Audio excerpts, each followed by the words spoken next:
Buongiorno telespettatori di Tele4, benvenuti all'anticipo, all'anteprima del telegiornale delle 13:20. Quest'oggi siamo in compagnia di Anna Buchhofer, che è la responsabile di Adiconsum Trieste, che ringrazio per essere tornata nei nostri studi. Ci eravamo dati quasi un appuntamento l'ultima volta che ci eravamo visti per annunciare questo incontro, questo convegno sul tema come difendersi dalle truffe. Il convegno si terrà mercoledì 9 aprile alle ore 10 nella sede della CISL in piazza Dalmazia.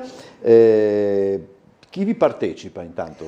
Allora, veramente ritengo che soprattutto in questo momento che abbiamo ogni giorno, se non uno, anche due truffe di tutte le specie e veramente situazioni drammatiche, abbiamo pensato di organizzare questo incontro assieme anche all'altra associazione, la Federconsumatori, che come anticipato si svolgerà nella nostra sede, e in quell'occasione parteciperà una banca, l'Unicredit, parteciperà un ispettore della Polizia Postale e un'ispettrice della Questura. Ritengo veramente importanti e invito il più possibile le persone a partecipare, perché dalle parti nostre le nostre parole hanno un valore fino a un certo punto, più di raccomandare non aprire la porta, non rispondere al telefono e cose del genere, e non abbiamo altre possibilità di poter incidere sulle persone che ci ascoltano.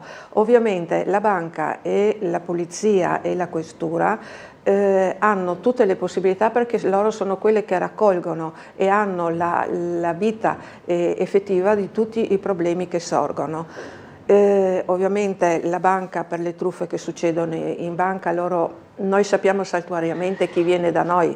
La banca ovviamente ha l'evidenza di tutti i casi che si presentano presso di loro, e la polizia postale ovviamente ha tutta la sequenza di tutti i casi, di tutte quello che può succedere, e avendo la possibilità anche di poter porre delle domande, dei casi, sono a disposizione per il massimo di poter aiutare le persone per ritornare un'ennesima volta a dare le raccomandazioni e a cosa bisogna stare attenti, e ovviamente anche dare dei suggerimenti nel caso dovesse succedere che involontariamente, torno a dire, dal momento che questi truffatori sono talmente esperti, bravi, perfetti, che riescono a ingannare in una maniera che veramente anche il più attento rischia di caderci, ci daranno anche i suggerimenti eventualmente cosa fare nel caso che succeda un qualche cosa, che scadiamo nel tranello involontariamente. Molto c'è stata anche, diciamo, no, una preoccupante evoluzione, perché fino a noi, quando ci incontravamo, fino a un 5-6 anni, diciamo prima della pandemia, prendiamolo come riferimento puramente temporale. Il primo e il dopo. Però le truffe di cui ci si occupava erano soprattutto legate, non so, alla telefonia e alle forniture di energia. Adesso siamo passati, c'è stato un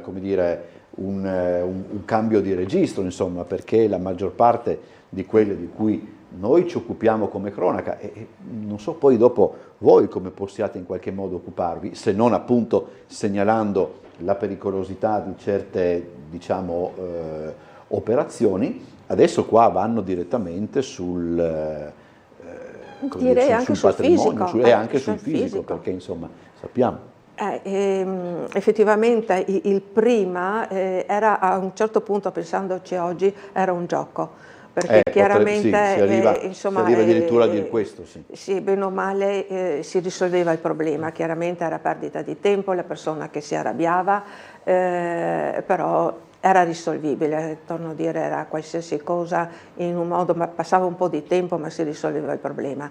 Non era niente di tragico, perché comunque se avevo un contratto con di Energia, comunque la consumavo o pago da una parte o pago dall'altra, insomma oggi veramente mi viene da ridere pensare di quelle volte tutti i contratti e quanto lavoro che abbiamo avuto per mesi e mesi per risolvere i problemi in confronto di quello che succede oggi, perché oggi andando a toccare il patrimonio delle persone, stiamo parlando di 40, 50, abbiamo avuto 60.000 euro, c'è tutto il risparmio delle persone, non c'è comparazione con un contratto di telefoni Sì. o un'energia. E che sono irreparabili, perché alle volte se si cade in questo tranello purtroppo c'è la quasi certezza dell'impossibilità di poter recuperare questi soldi, perché una volta, adesso che abbiamo anche il versamento che è da fare immediato, praticamente i soldi quasi subito sono in mano di questi truffatori e noi non li recuperiamo praticamente più.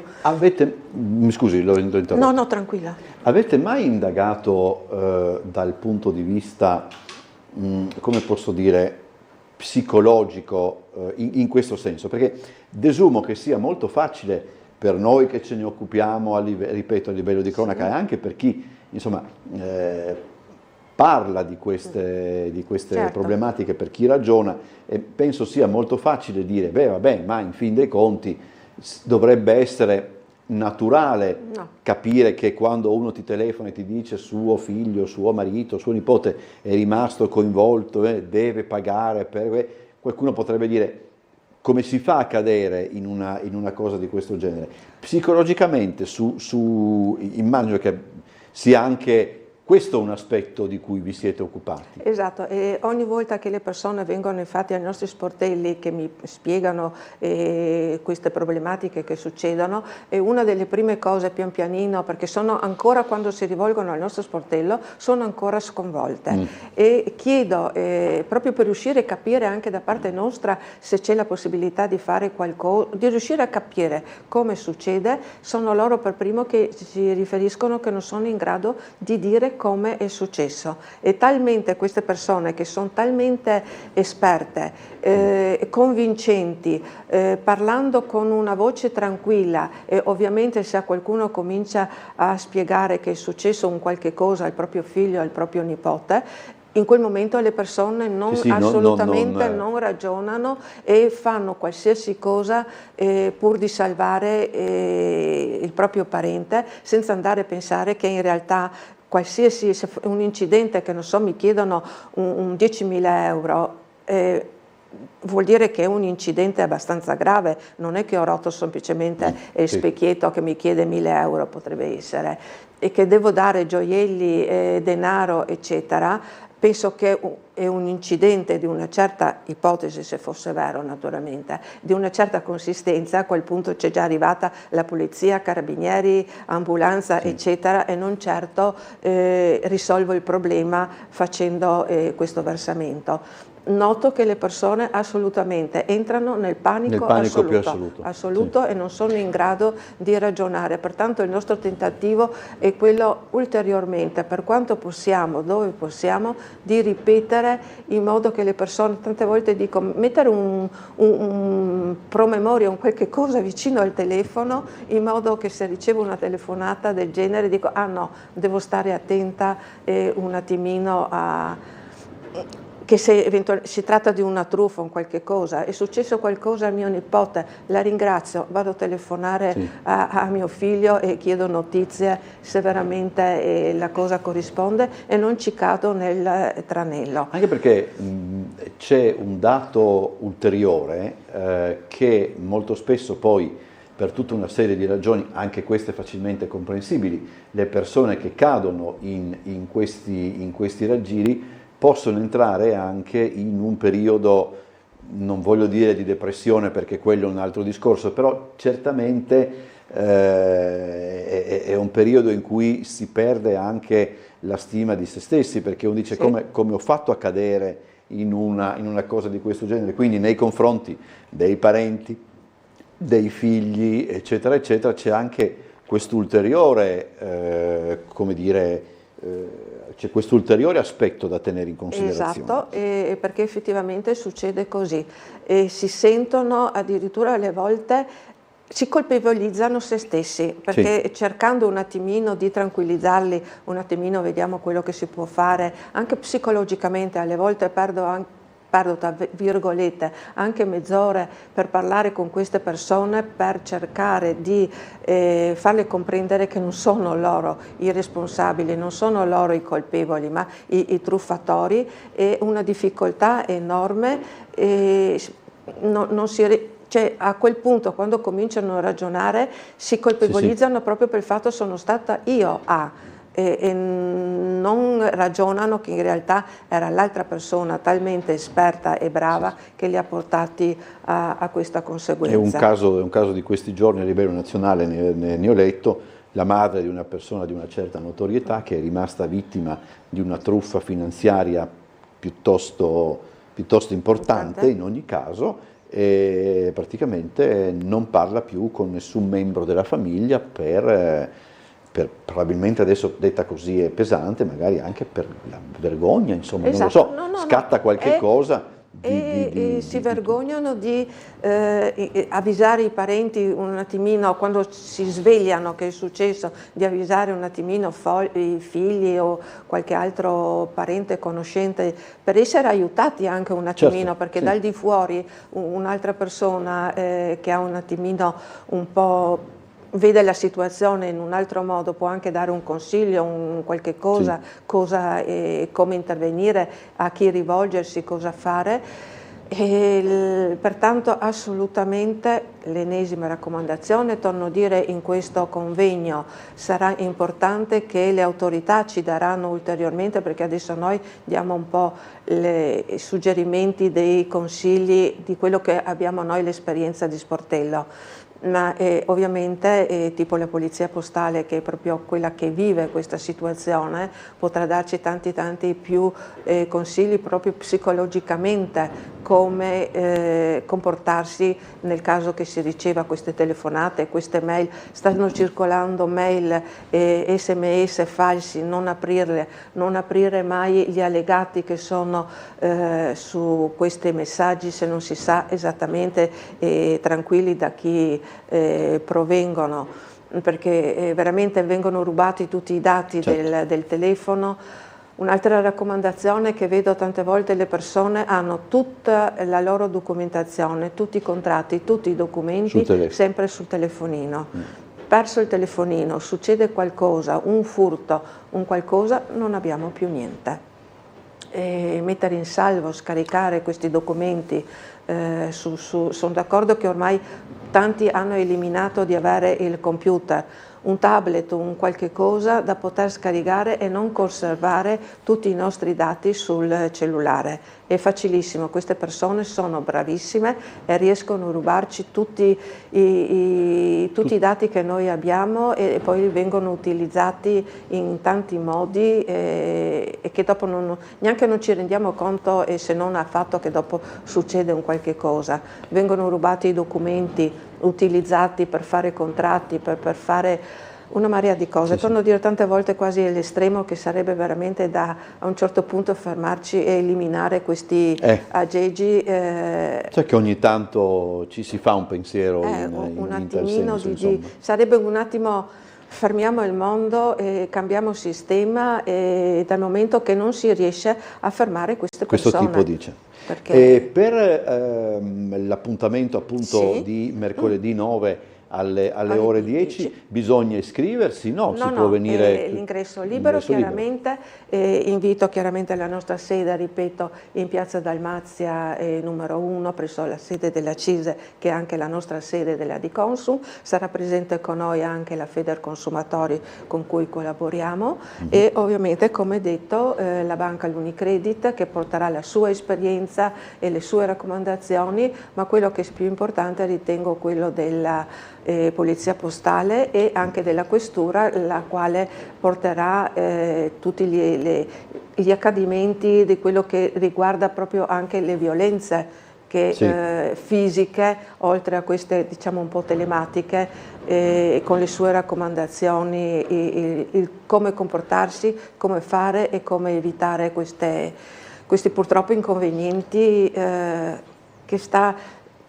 aumentando in una maniera che non si riesce neanche a comprendere, come questi truffatori riescono comunque a aumentare in continuazione. Abbiamo tempo ancora un minuto, forse anche meno. Mi diceva prima, altro argomento logicamente, controllare sul sito della regione perché è un mese di bonus, insomma. Sì, stanno venendo, sono vari bonus di asili, della casa, una marea di bonus che però comunque bisogna inserirli online e pertanto a un certo punto consultare il sito della regione dove si troveranno delle importanti informazioni, ognuno, anche perché sono legati chiaramente sempre, quasi sempre, alla presentazione dell'ISEE, che a un certo punto raccomando di farlo, perché adesso, come sappiamo, anche per ottenere i famosi 200 euro, che sia stato aumentato il valore dell'ISEE a 25.000 euro, di conseguenza di farlo e di consultare il sito della regione, che possono essere delle importanti, o ognuno potrebbe essere interessato a qualche bonus. Grazie allora ad Anna Buchhofer, responsabile di Adiconsum Trieste. Vi ripeto l'appuntamento: mercoledì 9 aprile alle 10 nella sede della CISL di Trieste in Piazza Dalmazia. Buon lavoro. Grazie. E grazie ancora per essere stata con noi. Adesso grazie. Noi andiamo in pubblicità e poi il telegiornale delle 13:20.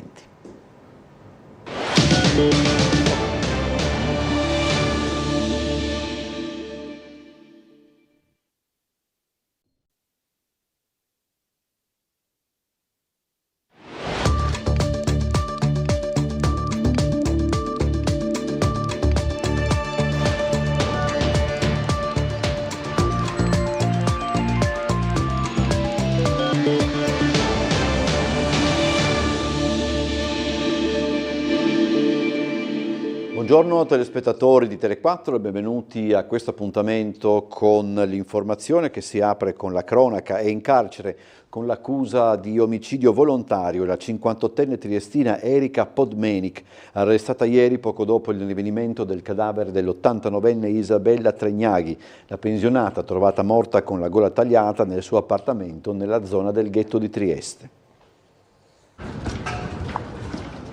Ha tentato di circuire l'anziana per derubarla. Ecco l'origine dell'omicidio nel ghetto costato la vita all'89enne Isabella Tregnaghi, trovata morta nella sua abitazione di Via delle Beccherie con la gola tagliata. La presunta assassina, la 58enne triestina Erika Podmenic, ora reclusa alla casa circondariale del Coroneo, avrebbe costruito con lei un rapporto di fiducia, probabilmente con più contatti precedenti, per farsi aprire la porta di casa e portare via denari e quant'altro di valore. Una volta all'interno dell'abitazione della facoltosa anziana, qualcosa però è andato storto. Dunque, il tentativo di distrarre la donna e rovistare nei cassetti si è trasformato in una colluttazione. A quel punto l'assassina avrebbe strangolato l'anziana per poi tagliarle la gola. Quindi si sarebbe cambiata gli abiti e preso i vestiti e gli asciugamani sporchi di sangue, caricando tutto sulla sua Fiat Panda. Dunque, evidentemente per evitare di buttarli nelle vicinanze, si è recata in Viale Miramare all'altezza della stazione centrale, gettando tutto in un cassonetto.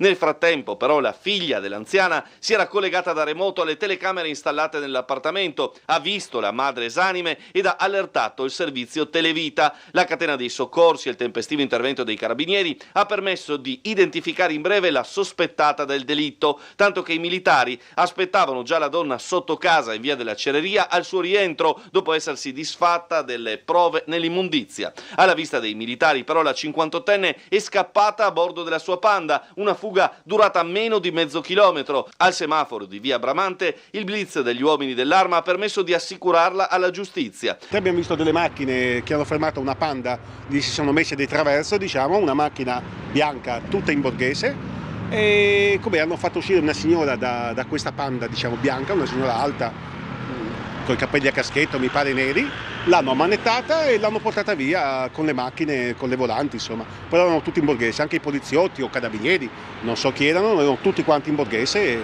avevano le armi in mano e basta, insomma. Stando a quanto filtra, la Podmenic sarebbe già stata tenuta sotto osservazione dalle forze dell'ordine per dei sospetti furti sempre ai danni di persone anziane. Ecco perché è stato possibile l'immediato blitz dei carabinieri e l'arresto. Resta però una domanda chiave: perché la donna non è scappata quando la situazione si è fatta complicata e invece si è accanita sull'89enne?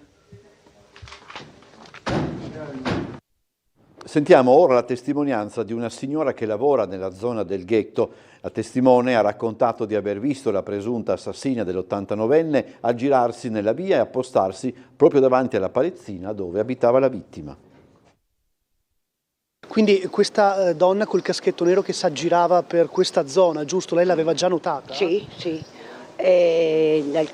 Un paio di giorni fa era seduta sul muretto di fronte al portone, che c'è la finestra con e ogni tanto in Piazza della Borsa qua dietro comunque si aggirava un po' dappertutto.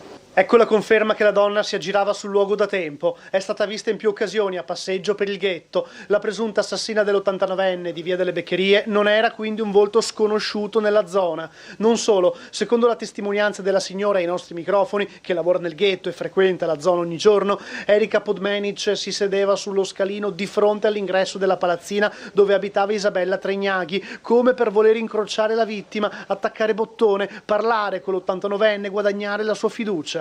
L'ha subito riconosciuta? Sì, notava. Da quanto tempo questa persona girava più o meno in zona? Ma qua l'ho vista da circa un mesetto. Vedeva girarsi come se stesse studiando la zona, Seduta, appostata, tranquilla proprio. E dopo si prendeva, andava verso di là, Piazza Unità, Una signora riconoscibilissima, quindi. Sì, anche per il look e tutto quanto, perché era appariscente come persona, si notava abbastanza. Viso chiaro, capelli a caschetto neri. Si notava abbastanza, occhi chiari, si nota, ma proprio il look che aveva. Lei abita in zona, visto che la vedeva ogni tanto qua? Ma lavoro qua in zona. Cosa pensa di questa storia? Che idea si è fatta di quello che è successo? Qualche problema di soldi, voleva probabile. La signora conosceva Isabella, ci parlava, anche lei è rimasta sconvolta dalla notizia della morte dell'89enne. L'unica cosa, la signora posso dire, perché tante volte ci salutavamo, parlavamo, una persona ottima, rispettabilissima, gentile, una vera signora, sempre col sorriso, una persona proprio ottima. Isabella Tregnaghi era cliente fissa della pizzeria Caprese in Piazza della Borsa a poca distanza da casa. Ha parlato al nostro microfono il titolare Carmine Messere. La povera Isabella la conoscevate? Era una vostra cliente abituale? Assolutamente sì, frequentava il ristorante spesso, da 7-8 anni, da quasi quando abbiamo aperto, quindi era una nostra affezionata cliente. Veniva con qualcuno? Era da sola quando veniva qua? No, veniva quasi sempre sempre da sola e spesso prendeva anche da sport, portava a casa, quindi a volte pranzava qui, a volte a casa. Cosa ne ha pensato quando ha letto e ha visto la notizia incredibile? Ma era stata una manna dal cielo, perché era impensabile, poi una persona a modo, sempre molto educata e molto riservata, quindi non avremmo mai pensato che gli potesse succedere qualcosa del genere. Un bel ricordo di lei come cliente, anche affezionata al luogo, al posto? Assolutamente sì, simpatica, molto solare, parlava spesso con i ragazzi dello staff, con noi, un bellissimo ricordo ci lascerà sicuramente. E ad essere sotto shock sono anche i residenti e i ristoratori della zona del ghetto. È sconcertante, ha dichiarato ai nostri microfoni lo chef Luca Morgan. Una persona che comunque avevi visto più... Ma sì, io sono qua dal 2009, meno male questa signora le dovevamo passare, buongiorno, buonasera. Tutto qua, educata, cortese, forse ogni tanto, come va, tutto bene, basta, tutto qua. Niente. Era accompagnata da qualcuno? Guarda, io l'ho sempre vista da sola. sempre vista da sola, cioè sapevo che le figlie non abitavano qua, so che una volta qualcuno me l'ha detto, tutto qua, ma è sconcertante quello che è successo onestamente. Così Luca Morgan, il noto chef triestino titolare della Chimera di Bacco, che nel pomeriggio ha assistito all'arrivo delle forze dell'ordine per la richiesta di aiuto al 112 per quello che poi si è rivelato essere un omicidio. Abbiamo visto intorno all'1:30, forse le 2 meno qualcosa, carabinieri che sono arrivati a piedi correndo. C'era il 118, i vigili del fuoco, poi un'altra persona della sicurezza, dopo ho capito che era Televita o chi per lui indifferente, e al momento ho detto cavolo, sarà qualche caldaia che ha svalvolato, no? Cioè, perché poi quando abbiamo visto tirare i nastri bianco-rossi ho detto questa roba è seria, deve essere successo qualcosa di più serio. C'è un po' di angoscia anche, sai, Trieste è una città piccola, questo è un quartiere, c'è il ghetto ebraico, un quartiere tranquillo, cioè queste cose qua ti fanno un attimo pensare, il differente, il motivo, cosa è successo. La notizia dell'assassinio dell'89enne triestina Isabella Tregnaghi ha gettato nello sconforto i vicini di casa, in particolare quelli che vivevano nello stesso stabile centralissimo, che hanno appreso la notizia dai carabinieri. Comprensibile lo shock e lo sgomento, così come una certa apprensione, perché in un primo momento non si era ancora diffusa la notizia del fermo della presunta responsabile. Abitando qua è logico, le persone di passaggio, ma non di persona, ecco, conoscenza proprio no. Certo che comincia a essere preoccupante, anche perché qua di notte c'è abbastanza caos, sono sincera. Cioè, a questi livelli di trovare queste cose no, però c'è abbastanza caos e dovrebbe secondo me essere un po' più controllata questa zona. Giriamo pagina e colleghiamoci con la sala operativa della polizia locale dove ci aspetta l'ispettore Schillani. Buongiorno. Sì, buongiorno a lei, dottor Bosazzi, e a tutti i telespettatori. Cosa ci racconta per quanto riguarda viabilità e traffico? Ma mattinata abbastanza tranquilla da parte nostra, traffico nella norma, nulla da segnalare. Da questo punto di vista, per quanto riguarda i lavori, posso dire, come anticipato questa mattina, avevamo dei lavori previsti di potatura ai vari 20 settembre ai vari Miramare, causa vento in atto sono stati sospesi.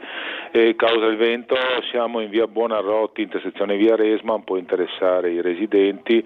C'è un albero pericolante, siamo sul posto insieme ai mezzi dei vigili del fuoco. E naturalmente in questo momento non si riesce a transitare sulla parte alta della via Buonarroti e eventualmente vedremo nel corso del pomeriggio se le vigili del fuoco, una ditta incaricata, riuscirà a mettere in sicurezza l'albero e quindi ripristinare normale viabilità, ma rivedremo più tardi come riusciamo a fare. Per quanto riguarda il pomeriggio non sono previste manifestazioni che vanno a interessare la viabilità neanche nei prossimi giorni, anticipo solo brevemente 2 fatti invece che andranno sicuramente a intersecare la viabilità e sono venerdì pomeriggio, venerdì 4, il corteo delle 16:30, Carducci, Corso Italia, San Spiridione, state interessate, e dopo domenica 6, Giro di San Giacomo di mattina, quindi qui soprattutto fare attenzione ai divieti che verranno posti nei prossimi giorni. Altre notizie da fornire non ho, quindi restituirei la linea. Grazie ispettore Schillani, buona giornata e buon lavoro. Grazie anche a lei e a tutti i telespettatori. E quest'oggi si è presentata Lilia Fredella, il nuovo questore di Trieste, che ha parlato delle prime impressioni che ha avuto della città, della sua esperienza nella polizia scientifica e anche del tema della rotta balcanica. Trieste è una città meravigliosa, non c'è bisogno che lo dica io, e per me è stata per molti anni una città di vacanza, perché mio padre ha vissuto qui per più di 20 anni, quindi io venivo a Trieste a trovare mio padre e godevo di tutte le bellezze di questo golfo e di questa città. Adesso devo tramutare una città da vacanza in una città di lavoro, per cui qualunque informazione mi serve per sapere come devo lavorare e su cosa mi devo concentrare. In questo senso lei ha una competenza legata alla polizia scientifica, ha collaborato con importanti professionisti come la professoressa Cattaneo, che insomma è stata interpellata per un caso che a Trieste lei, di cui avrà sentito parlare, immagino, il caso Resinovic. Sì, ne ho sentito parlare, e la professoressa Cattaneo la conosco piuttosto bene perché ho lavorato anche a Milano parecchi anni, e lei e il Labanov sono tra le eccellenze sicuramente che l'Italia può vantare in quel settore specifico. Se c'è qualche cosa da trovare, la professoressa Cattaneo lo troverà sicuramente. assolutamente. Io ho avuto la fortuna, e citerò mio padre, di essere stata cresciuta pur in un gentiluomo d'altri tempi, da un gentiluomo d'altri tempi, diciamo, senza percepire questa differenza, cioè di questa competizione uomo-donna, per cui io non l'ho mai vissuta come una cosa diversa. Certo, magari a me interesserà sapere anche qualche cosa che magari un mio collega maschio potrebbe sorvolare, ecco. Una sensibilità in più, insomma. Non so se è sensibilità, forse alle volte è un punto di vista un po' diverso, però diciamo che ci dobbiamo completare, no? È la completezza che ci dà la visione completa delle cose. Lei riceve il testimone all'indomani di un omicidio risolto in gran parte, ma Trieste non è da lungo tempo ormai l'isola felice. Ci sono dei grandi mutamenti, prima di tutto tecnologici e quindi di conseguenza anche sociali, e poi ci sono dei mutamenti che riguardano dei fenomeni che soprattutto una città come Trieste non può ignorare, come le migrazioni, che comportano dei cambiamenti in tutte le città italiane. Certamente Trieste non può fare eccezione a questo fatto, anche se io non so, le indagini sono in corso, mi pare che l'omicidio di ieri nasca in un contesto, diciamo, che non voglio dire può succedere a Trieste come a Treviso o come a Roma, però forse potrebbe anche essere così. E il Teatro Sloveno ha presentato stamani lo spettacolo che va a chiudere la stagione 2024-2025, Micka, la figlia del sindaco. Il testo di Tomasz Linhart è la prima commedia mai pubblicata in lingua slovena. È datata 1789, Micka, la figlia del sindaco, Županova Micka. Scritto da Tomasz Linhart, è il primo testo mai pubblicato in lingua slovena ed è tratto a sua volta da un testo tedesco di Feldmühle. La storia è semplice, racconta di una giovane fidanzata con un ragazzo del villaggio tentata dalle promesse di un vanaglorioso nobile. Il regista Vito Taufer, radici sul Carso, ha deciso di ambientare la vicenda in un villaggio che potrebbe essere Santa Croce e in un periodo che grosso modo corrisponde agli anni 50 del secolo scorso, in una ridda di pene d'amore contrappuntate da un caleidoscopio di lingue e dialetti. Per dire, i protagonisti parlano nei dialetti carsolini, c'è una turista tedesca, il cascamorto di turno, Casabella, si esprime in italiano. Le strade della vita sono sempre molto interessanti. La mia appunto passa dalla Slovenia per ritornare in Italia in un teatro sloveno. Penso che cosa più complicata non ci sia. Mi diverto molto nelle cose complicate, mi diverto molto a fare questo personaggio. Gli attori si muovono fra le scenografie di Urša Vidic, indossano i costumi di Alan Raniteli, ma un elemento non indifferente dello spettacolo è rappresentato dalle musiche, eseguite dal vivo da Marko Jugovic, Ian Kalz e Patrick Pregarz, e scritte appositamente da Ilja Ota, che impersona l'alleato di Casabella. Ho cercato di pescare dai vari mondi musicali degli anni 50, che sono anche molto vasti, no? Quindi per ogni personaggio ho preso una caratteristica musicale. Protagonisti Tina Gunzek, Franco Korosek e Matej Zemlic, volto notissimo del cinema e delle fiction slovene. In scena anche Nikla Petruška Panicon e Primož Forte. Repliche dal 4 al 13 aprile, lunedì 14 aprile al Kulturni Center Bratus di Gorizia. Andiamo in pubblicità, poi torniamo con altre notizie e servizi.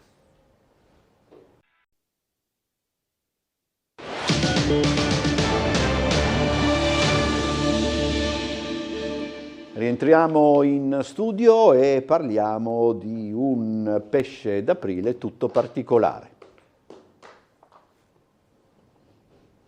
Trieste, città della Barcolana, che però trasloca in Carnia. A confermare la vendita della società velica di Barcola e Grignano e di conseguenza della più affollata regata del Mediterraneo, alla fantomatica associazione marittima della Carnia, anche la bandiera azzurra con l'aquila, simbolo della patria del Friuli, la cui festa ricorre dopodomani, 3 aprile. E un cartello all'ingresso della società annuncia l'avvenuta vendita e il cambio di percorso della regata, con improbabile partenza a Paularo e altrettanto fantasiose tappe a Tolmezzo e Sella Nevea, luogo d'arrivo. Un pesce d'aprile in piena regola, su questo non c'è alcun dubbio, pensato e attuato nottetempo da qualche socio, che ha colto di sorpresa lo stesso presidente Mitja Jaluz, divertito dallo scherzo. Mi piace che non sapevo niente, quindi è stata una sorpresa stamattina.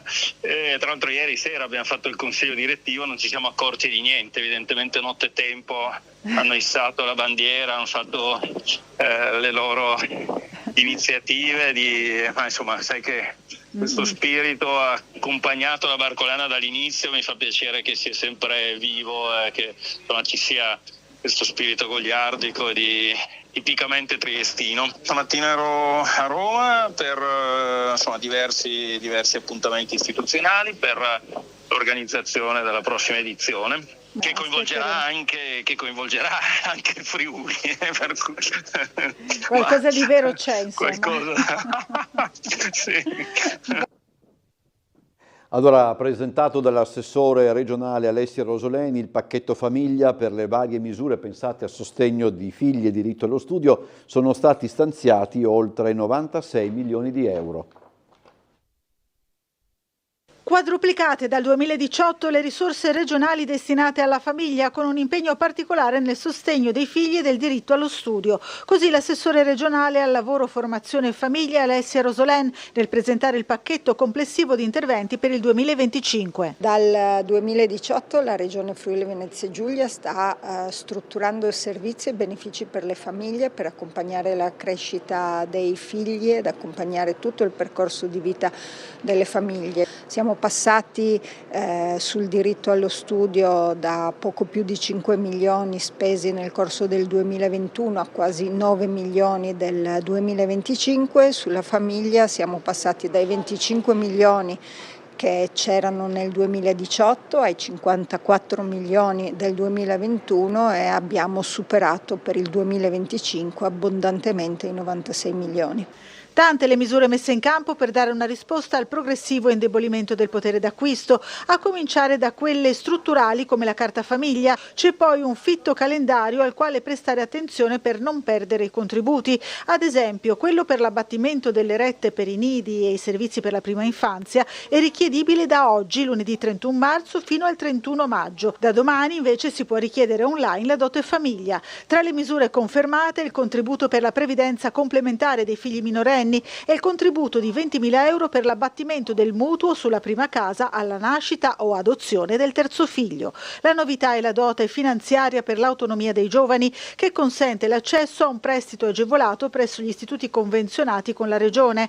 Prosegue in automatico il sostegno ai pensionati INPS con ISEE fino a 15.000 euro. Confermata anche la dote scuola, aumentati i contributi per la frequenza alle scuole paritarie, esteso il bonus psicologo per gli studenti del Friuli Venezia Giulia, anche agli iscritti ai corsi di formazione professionale.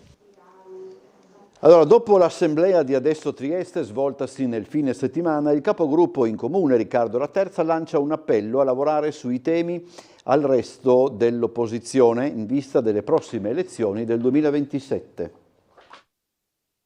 Riccardo Laterza, mancano circa 2 anni alle elezioni, però Adesso Trieste pone già un attimo il quesito di fare cerchio nella coalizione di centrosinistra, soprattutto parlando di temi, più che di persone, di volti che si potranno presentare, i temi che dovranno essere al centro della Trieste del domani. Ma partiamo dalle tante battaglie che abbiamo condiviso all'opposizione in Consiglio Comunale e in generale in città. Penso a una moderna rete tranviaria come alternativa all'Ovovia, penso al riuso produttivo di Porto Vecchio, alla necessità di avere strumenti come l'educativa di strada o il potenziamento delle microaree o di difendere servizi pubblici come quelli educativi. Ecco, questi sono tanti temi che abbiamo condiviso in aula e non solo, e dai quali riteniamo ci siano tutte le condizioni per partire, per costruire un programma all'altezza delle aspettative della cittadinanza, che sia chiaro, credibile, radicale e che faccia cambiare rotta alla città. Questa è la proposta che abbiamo lanciato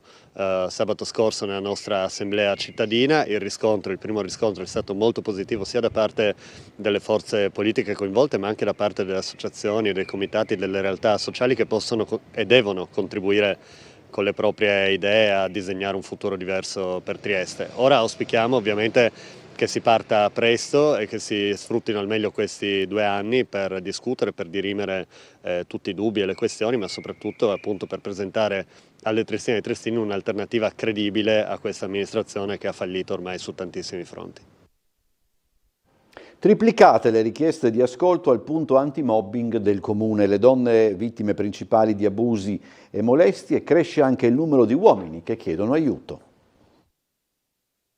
Ma è sicuramente un'attività molto utile a tutti i cittadini. L'associazione che la gestisce ha fatto avere un report, diciamo, per il numero di accessi e anche diciamo, la tipologia di argomenti per cui gli accessi sono stati fatti. Mobbing sul lavoro, un fenomeno in crescita nella provincia di Trieste. In un anno le richieste di aiuto sono quasi triplicate e a pagare il fenomeno delle vessazioni in ambito lavorativo sono soprattutto le donne. Sono i dati del 2024 presentati dal punto di ascolto antimobbing di Trieste, sostenuto dalla Regione Friuli Venezia Giulia e gestito dall'ANOLF regionale.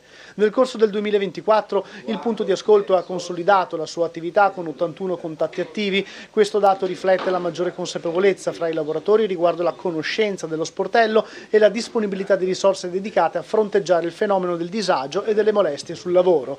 Tali comportamenti avvengono soprattutto nel settore privato, 64% dei casi contro il 36% del pubblico. Nei confronti, come detto, soprattutto delle donne, ma si registra anche un crescente numero di uomini che chiedono aiuto.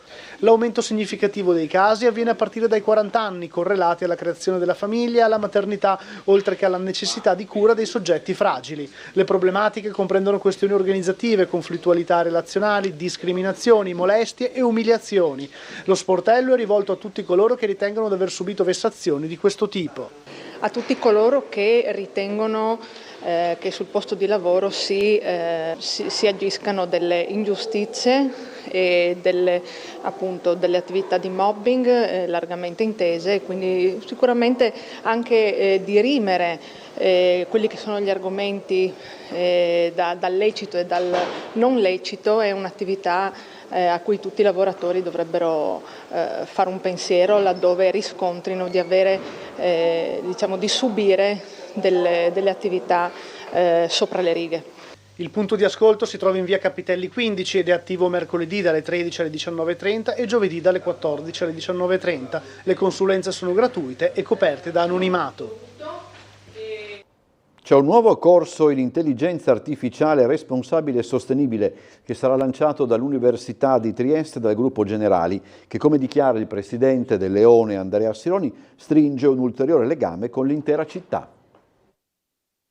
Una partnership fra il gruppo Generali e l'Università degli Studi di Trieste ha portato all'istituzione di una cattedra in intelligenza artificiale responsabile e sostenibile. La presentazione è stata celebrata oggi nell'aula magna dell'Ateneo e rientra nelle attività del centenario dell'università. Assieme al magnifico rettore Roberto Di Lenardo erano presenti il presidente del Leone Andrea Sironi e il CFO del gruppo Generali e presidente del MIB Cristiano Borean. Noi abbiamo investito da molti anni nell'ambito del data science, dell'intelligenza artificiale. Questo è un altro tassello molto importante perché, al di là degli investimenti specifici sulla disciplina, ci apre lo sguardo rispetto a un aspetto fondamentale, cioè quello delle modalità di applicazione di questa tecnologia, che è una tecnologia del futuro, con una forte attenzione agli aspetti etici, all'utilizzo responsabile. Sappiamo tutti le preoccupazioni che sono legate anche rispetto all'utilizzo di uno strumento di tale potenza. Credo che dare anche questa parte di formazione e di ricerca ai nostri studenti sia un ulteriore valore aggiunto sia nel pre-laurea che nel post-laurea. L'accordo prevede da parte di Generali la copertura per 15 anni degli oneri per un ricercatore del successivo inquadramento nel ruolo di professore universitario nel settore scientifico disciplinare Info 01 Informatica, reclutato all'esito della procedura selettiva indetta dall'università. Dopo la costituzione insieme ad altre realtà scientifiche del Friuli Venezia Giulia, del Data Science e Artificial Intelligence Institute, con l'obiettivo di svolgere ricerche di livello mondiale e favorire il trasferimento di conoscenze nell'ambito del machine learning e dell'intelligenza artificiale, Generali intende contribuire a fornire nuovi strumenti di ricerca e formazione per comprendere e affrontare le implicazioni sociali ed etiche connesse allo sviluppo e all'implementazione delle tecnologie di intelligenza artificiale. Generali vede l'intelligenza artificiale come uno dei trend e delle sfide del prossimo futuro. Ci sono dei rischi ma anche delle opportunità e noi pensiamo che investire in ricerca e formazione in questo campo sia la cosa più importante da fare. In più con l'Università di Trieste abbiamo un rapporto, così come con tutta la città, molto consolidato, molto importante, che io credo sia molto vantaggioso per entrambi. Ci vediamo alle 17.55 con Trieste in diretta, 19.30 per il telegiornale. Buon pomeriggio e più tardi.